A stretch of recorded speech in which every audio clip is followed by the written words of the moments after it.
It was a gray morning, the air hung heavy with anticipation as people filed into the courtroom, their murmurs filling the room like static. The courtroom was just like any other, polished wooden benches, a gavel resting silently on the judge's desk. But what happened that day was anything but ordinary. In the defendant's seat sat a man, weathered but dignified, wearing the kind of look you'd expect from someone who had spent 4 long years waiting for justice. His name was Marcus Carter, a 39-year-old father, husband, and pillar of his community before his life was torn apart. 4 years ago, Marcus had been wrongly accused of a crime he didn't commit, a robbery gone wrong that ended in tragedy. A case of mistaken identity, they said.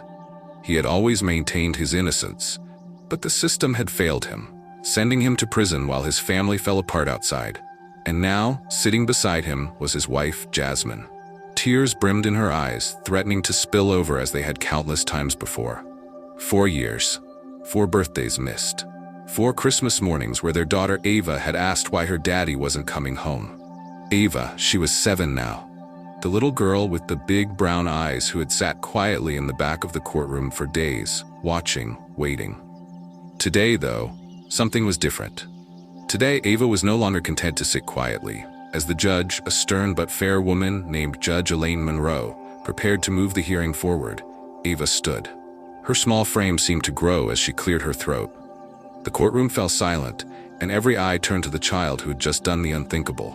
"Your Honor," Ava began, her voice trembling but determined. "Can I say something?" The judge, caught off guard but intrigued, motioned for Ava to step forward. Her tiny shoes echoed against the cold, hard floor as she approached the bench. Jasmine tried to stop her, whispering for her to sit down, but Ava didn't listen. She was on a mission. Ava clutched her favorite stuffed bear tightly as she looked up at Judge Monroe. "My daddy didn't do it," she said, her voice breaking. "He's not a bad man. He's my hero." The room was so quiet you could hear a pin drop. The judge leaned forward, her expression softening. "Why do you say that, sweetheart?" she asked gently. Ava's little hands gripped the bear tighter. "Because my daddy tells me to always tell the truth, and he told me he didn't do it. I believe him, don't you?" Marcus's eyes welled with tears as he watched his daughter stand up for him in a way no one else ever had. Jasmine's quiet sobs grew louder, and even the courtroom clerk dabbed at her eyes with a tissue. But Ava wasn't finished. "We don't have him at home anymore," she said, her voice quivering. "Mommy cries every night. I cry too. But Daddy always says to be strong. He says the truth always wins." She looked directly at the judge, her gaze unwavering. "Can you please help us? Please?" Judge Monroe sat back in her chair, visibly moved. It wasn't every day that a 7-year-old girl broke through the cold machinery of the justice system with nothing but the truth and a plea for fairness. But it was what Ava said next that changed everything. "I prayed every night for 4 years," she said softly. "I prayed for someone to listen. Will you listen?" The judge, fighting back her own tears, nodded. "I'm listening," she said.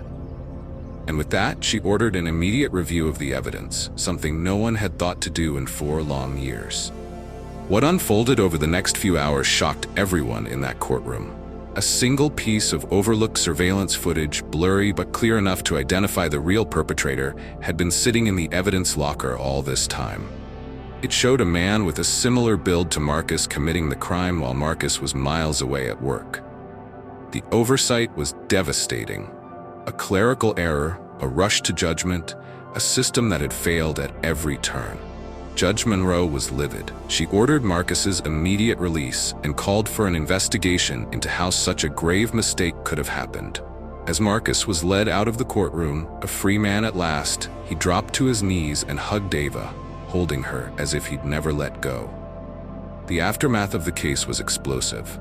Marcus filed a $20 million lawsuit against the state, not just for the 4 years he had lost, but for the emotional trauma inflicted on his family. He spoke openly about the pain of being separated from his wife and daughter, about the nights he lay awake in his prison cell, wondering if the truth would ever come to light. But Marcus didn't stop there.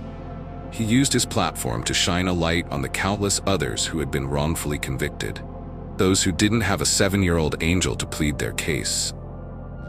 His story became a rallying cry for justice and reform, a testament to the power of truth and the resilience of the human spirit. And Ava? She became a symbol of hope, proof that even the smallest voices can make the biggest difference. In the end, it wasn't just the evidence that set Marcus free. It was the courage of a little girl who refused to stop believing in her father, who dared to speak up in a world that often silences the innocent. Because sometimes, all it takes is one voice to change everything. If you've watched this far, comment which country you're watching from and leave a 100 in the comment section, because you are type of person that likes to finish what they started. Remember to like, share, and subscribe to get notified whenever we drop new videos.